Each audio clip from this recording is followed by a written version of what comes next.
welcome back to Ghosted, Gagged, and Gay, the space where we unravel queer love, loss, and all the wild, wonderful stories that shape us. I'm Lonay Halloum, your queer relationship coach and rapid transformational therapy practitioner. I help our rainbow family break free from the subconscious scripts that keep us looping through heartbreak, confusion, and connection that doesn't quite fit. Because the truth is, it's never just the dating apps or bad luck. It's the inner programming running the show. And the best news, programming can be rewritten. Through my Radiant Hearts Transformation Program, I guide queer souls back to self-love, clarity, and relationships that finally feel like home. So take a deep breath, pour a drink if you like, and lean in. Today's conversation is one you won't want to miss. I'm happy to welcome Josh O'Neill, an executive director, entrepreneur, and living example of resilience and reinvention. From farm to fabulous, Josh's journey spans loss to love, shadows to stage, and even drama to drag. He reminds us that coming out is only the first step. Truly living as your fullest self is the real adventure. Welcome, Josh, and I'm happy that you're here. Thanks so much, Lene. It's such a pleasure to be on your show. Really appreciate it. I'm happy to hear that. So let's dive right in. And Josh, I want to ask you that like your story is one of transformation. So from loss to love, from shadows into the spotlight. If you had to describe the heart of that journey in just one word, what would it be and why? I think I would use the word forever. Every single day we face different challenges. We get excited and we get afraid by what lies ahead of us. Some days I wake up in the morning and just like I'm ready to go 110%, and I do the whole Superman pose and I'm into the day. Other days I get up and it's kind of heavy, fighting against some of the stigmas and the still the bad things that happen to us. And but you know that those days are short lived. And through your own attitude, through what you do, you know that you can change it.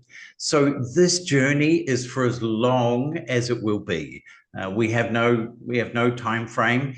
So every day, every moment is super, super important. Yeah, well said, I would say. And now you're living in Thailand with your partner, right? Correct. I was born in New Zealand a very long time ago. I'll tell you, 60 years ago. I moved to Australia in my 20s. And from there, I've lived and worked in so many different countries around the world. I'm so blessed. I've been living in Thailand now for 4 years, and not just my partner, but my husband. In fact, we're married in two countries. We're married both in New Zealand and my home country, which has had gay marriage accepted for wow, 18, 20 years now. And we were also married in Thailand on the January the 23rd of this year, which was the very first day that the marriage equality bill came into effect here in Thailand. So I'm super lucky, super blessed. Yeah, congrats on that. That sounds very exciting. Yeah, you were probably the one of the first ones who got married, right? In Thailand. Yeah, correct. Yeah, we were the first multiracial couple to be married here on the island of Phuket. And there were quite a few around Thailand. And then we were the first ones to not only register our marriage, but also the first same sex couple to go through the visa application process, which was again exciting, challenging to do it, but also exciting. So, life has, I guess, not every day been easy, as I said before. But when you look at the joy that the good days bring, that's what keeps you moving forward. Yeah, exactly. And sometimes challenges, they shape us into who we are, right? So it is important to not run away from each challenge, but it's also it's important to choose our battles, like which challenges we want to go through and which ones we shouldn't go through. Correct, correct. So, And yeah. I guess one of the things is that I'm super blessed being born in New Zealand, growing up in a society which was pretty accepting. It's a progressive country.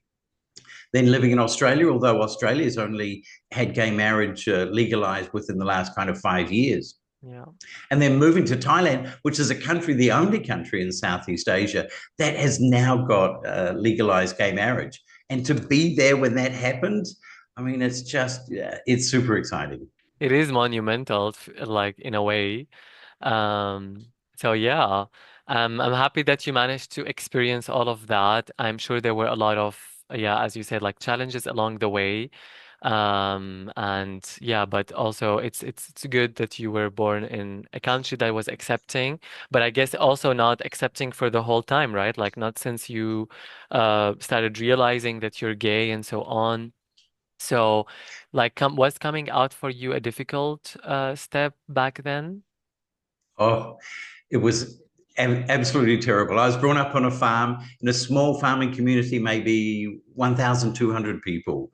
Okay. My parents were farmers. They were kind of leaders and well known in the community. And we were Catholic. I was sent to a Catholic boarding school. And life was quite structured as to how I was to grow up and what I was to do, etc.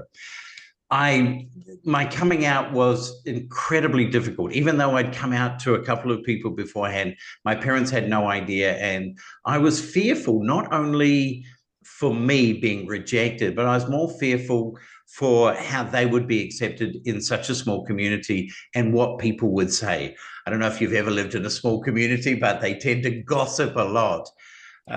And my first real coming out was to my mother. I went back for Christmas. I was by that time living away, and this was 22. And I went back to see my mother. My mother was suffering from cancer, and I knew that when I left just before New Year, I had to go and start a new job in another city. That it was probably going to be the last time that I would see her. And, it took me a whole day, I think 10 packets of cigarettes, all the rest of it. And, I just kept, Mum, I need to tell you something, but I don't know how to tell you. And she was like, oh, okay, all right. And then we would get off onto another subject. By the end of the day, when I had to go to the airport, I just had to tell her. And I said, Mum, I just don't know how to tell you this. And she was, I mean, bless her soul. She says, oh, you're a homosexual, aren't you? And I'm like, Mum, oh, that's all right. I knew. And I said, Mum, it's actually homosexual, not homosexual. But, I'm so happy that you're there. Now, this is a very conservative Catholic woman and growing up on a farm, going through the Second World War. And the first thing she said after that was, well, I'll pray for you. And I'm like, Mum, I don't need you to pray for me. She said, okay, are you happy? And I said, Mum, I'm the happiest person on this planet because of you. And Oh. that was so incredibly empowering. And then I said, please don't tell Dad. And she was like, no, that's okay. I won't let him know. And I told my father a couple of years after she passed away. So I didn't get to see her again. So I was blessed to be able to find the strength to be able to tell her that. Yeah. Yeah, that is a very heartwarming story. And yeah, sorry to hear about your mom, that she passed away that way. Um, so yeah, and like I went through your website and like your bio and so on. You say coming out is only the first step. What did the steps after that look like for you, and what surprised you the most about them? Yeah. I think, when you live, and I've known I'm gay since I was 6, 7 years old, I guess. I knew that that's just the way I was. And society said, well, that's not the way you should be. It was incredibly empowering to come out to my parents, my friends, and some were incredibly supportive. My best friend in the whole world didn't speak to me after I told her. Mm. We're back on speaking terms. She's been my best friend for 50 something years, and the coming out was incredibly empowering. But then living the life, and still, being in the corporate world, being in your employment, being with friends, etc. There were still so many times where it was very difficult to be your true and authentic self. I grew up in a rugby loving country, so I played rugby. I hung out with the boys after a game and drank beer, and that was the culture, that was society.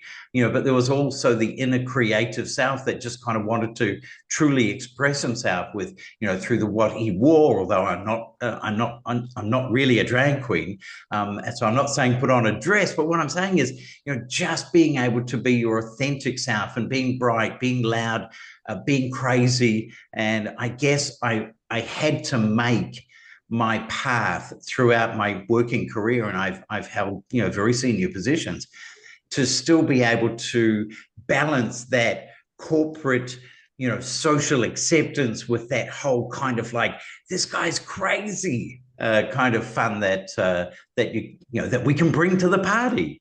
So coming out, yes, is empowering. It's a huge weight off your shoulders, but also it means that there's a whole lot of work for you ahead to be able to, live authentically and be your true self and be true to yourself, if that makes sense. Yeah, totally. And I feel like a lot of us, like a lot of our of people in our community, they really like wrestle with the feeling of like having to hide parts of themselves to be loved or accepted. So, since you battled through that a lot, how did you personally learn to embrace your true self?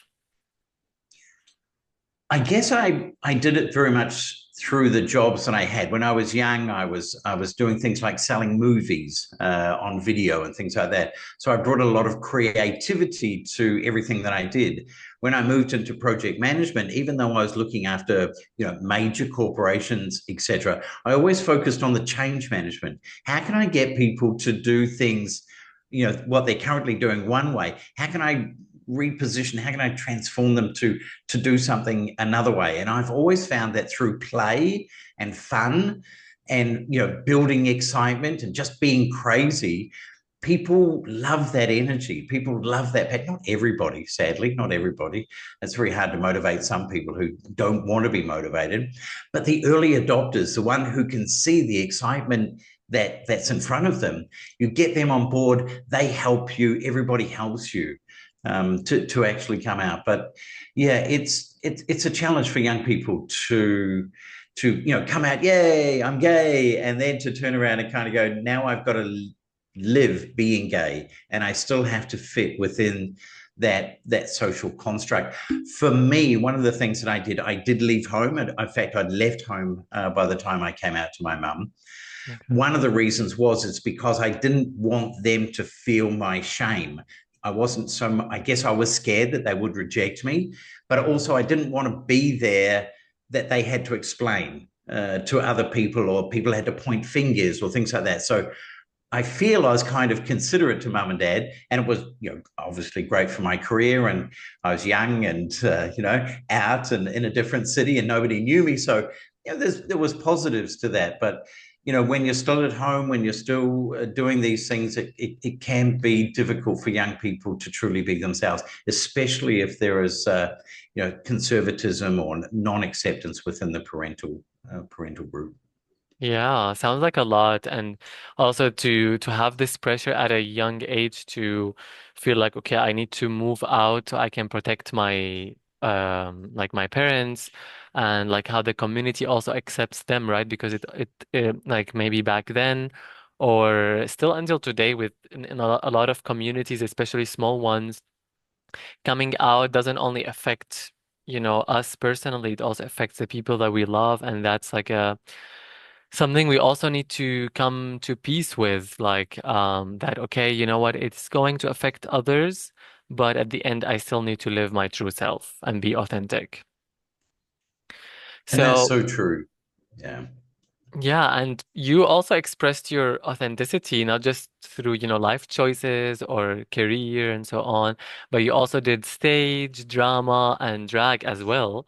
So, yeah, so what role has, creativity and performance played in your healing and your, like, living your true self? Yeah, yeah. Good question. You're making you're challenging me here. One of the things that, and this is just my opinion, everybody and anybody can disagree with me, is that at the moment the big buzzword is living authentic and being yourself. Yourself is made up from so many different characters, so many different layers.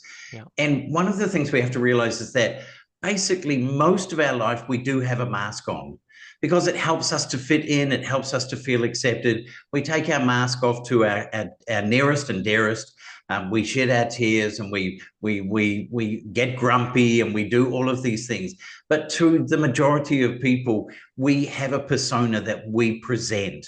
And it is just amazing. We know we do that. It's just amazing to be able to put on different personas. Now, I started acting when I was 58. I'm a public speaker, and I have done that for 12 years, and helping people when it comes to public speaking, etc.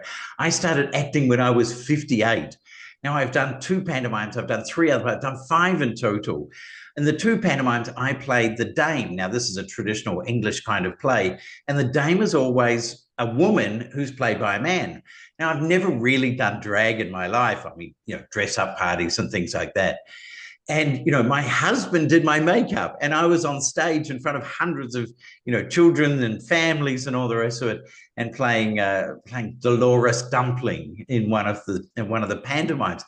And it was just hilarious. I mean, it was so freeing. It was so exhilarating. It was just incredible playing another character. But internally, somewhere, that character still had elements of me. So sometimes we say, you have to be authentic. I'm not going to do this because I'm not being authentic. But we should never limit ourselves. So, yeah, 58, I started acting. I've been in five plays. I'm what, almost 61. So take the opportunity to be bright. Take the opportunity to shine in whichever way you can, whichever way you're comfortable with. But being able to put on a mask, being able to put on some makeup, I mean, I loved it. Yeah.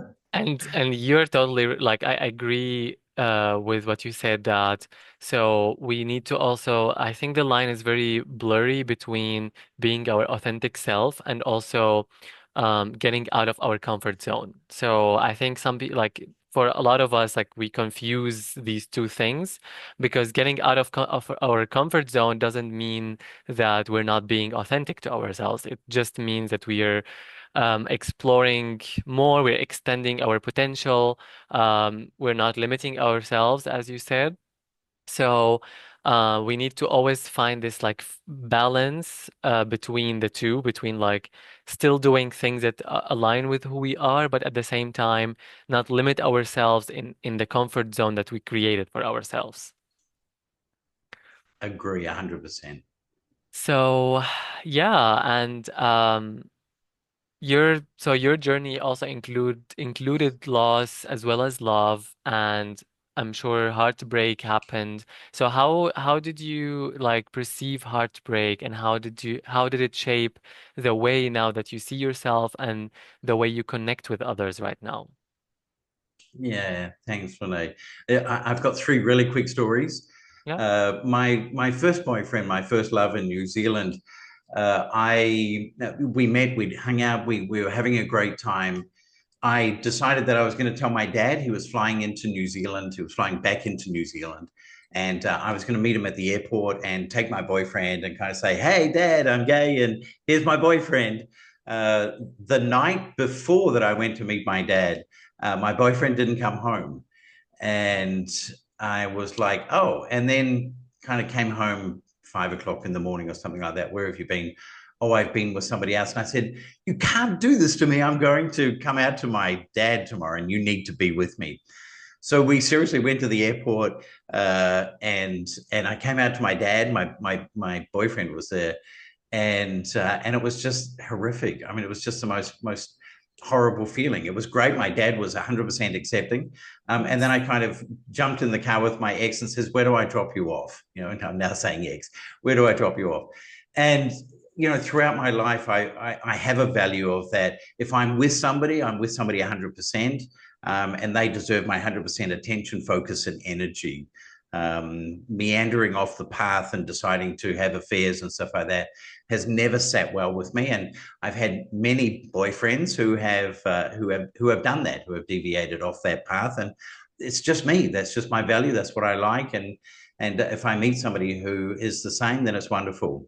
I did meet somebody in Australia when I was there, and we were together 5 years. Now I was, gosh, since 15, I was 45, he was 32, and we lived together. We had two houses, cars, etc., and just an amazing guy.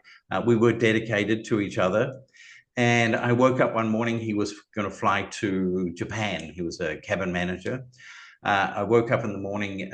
He had a seizure in bed beside me, and basically this was around 7 o'clock in the morning. By 10 o'clock in the morning, he'd been pronounced dead. For such a young guy. It was incredibly tragic. Of course, I was devastated, and that took a while to get through. And during that phase, etc., I did meet other amazing guys, short-term relationships and things like that. And I never really thought that I would find somebody that I could love like that again. And I've been blessed to be able to meet my husband, who we just connect on so many levels and in so many ways.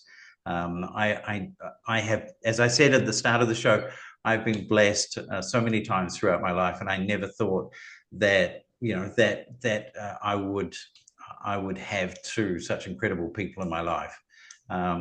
But that was difficult. That was a really difficult time. But I was blessed to have so many friends around me to support me, and to have the ability to be able to let them support me. So Exactly. yeah, so it's been an up and down journey throughout my life. Yeah, thank you for sharing. That is actually inspiring to also like a reminder, like no matter how much your heart gets broken, just keep going, keep the hope, and just like yeah, no, never give up on love, basically, or finding love. So, actually, for someone listening right now and who feels like stuck, maybe repeating painful relationship patterns or afraid to shine, what wisdom would you share from your own path? Yeah, thanks, Lene. Look, I've been stuck in terrible relationships with narcissists, scary, frightening relationships. But there is incredibly beautiful people out there, and it's trusting in your own self that you will find that person, and then believing that you are worthy of that love. Each and every one of us has our journey, has our story, but I think it's the continued belief in yourself that you are worthy of love. That many people already love you, and sometimes we get bogged down. Oh, this person did this or doesn't love me anymore, but that's one person, and there's a billion on this planet, and there's already a whole lot of people who love you, and there's a whole lot of people who will love you. You just haven't met them yet. Yeah, that is actually it's a very good reminder to keep in mind because we all forget it at some point, and we need to keep reminding ourselves like if there's like one time I read this quote and it really resonated with me that if there's one person in the whole world who loves you, that means you are lovable, and that means more people will love you as well. Correct. So yeah, thank you very much, Josh. And before we finish the episode, so can you tell us what you're doing now? Yeah, like what are you doing in Thailand, basically, and like how are you contributing to the community? Because from what I read about you, that you're a person who really likes to contribute to communities, and so yeah, I would love to hear that about you. Yeah, I mean, this might sound a little bit crazy because it goes on both sides of the spectrum, I guess. I do marketing. I'm still doing theatre here in Phuket. I'm also a volunteer tourist police officer, So I wander up and down the streets and help tourists, doing things in a uniform, as Wow. well as as well as on the weekends, kind of throwing on a wig occasionally. And I run and I run a an environmental organisation here called the Litter Club. We do beach cleanups, community cleanups, etc. I started it 6 years ago when I was in Singapore. Singapore, we still do cleanups every month, and we do them here as well now. And my husband and I have an organization called PFAM International, although we're thinking of changing it to the Glitter Club to go with the Litter Club. And really, that is working with families where parental rejection has occurred. So this is really working with young people who have been rejected by their family, who need to go and find a chosen family. Now, I wasn't rejected, but I kind of rejected my family so that I didn't cause them shame. But this is serious especially in Southeast Asia, and I think everywhere, where parents just say, "You're no longer my son, you're no longer my daughter, you're no longer my child." And children, young people need to go out and fend for themselves. And that's scary and hard to not have your biological family. We create our chosen family, of course we do. But this is an ongoing issue where obviously can lead to, to drugs, to sexual abuse, to even self-harm. So we Yeah. work in that area to try and Sorry. change that, to try and ensure that families, if they aren't together now, that they come together, or families who potentially could split up, don't go through that hardship. That is a very wholesome thing to do, like the way you're contributing to the community. And yeah, like even if you were not rejected, you don't have to be rejected to be able to help others. Um, so yeah, thank you. Thank you for what you're doing actually. And who knows, maybe one day I fly to Thailand and volunteer as well, because that sounds amazing, Brilliant. to be honest. So Thanks. yeah, You're thank very you. welcome anytime. Thank you very much. Yeah, I will also list the link to the websites for both communities. And in case somebody would like to join or somebody would like to just read about it, I really recommend reading about it. It's very inspiring. Um, Thanks. so thank you, Josh, for being here, and thank you for everyone. Thanks everyone for listening to Ghosted, Gagged, and Gay. So if you remember, if you've got a story of queer love gone wrong or right, or any story that is relevant and you would like to share, and maybe inspire others as well, please use also the link in the description to book an interview with me, and you might just be my next guest. And until then, be kind to your heart and be kind to each other, and let's keep it queer.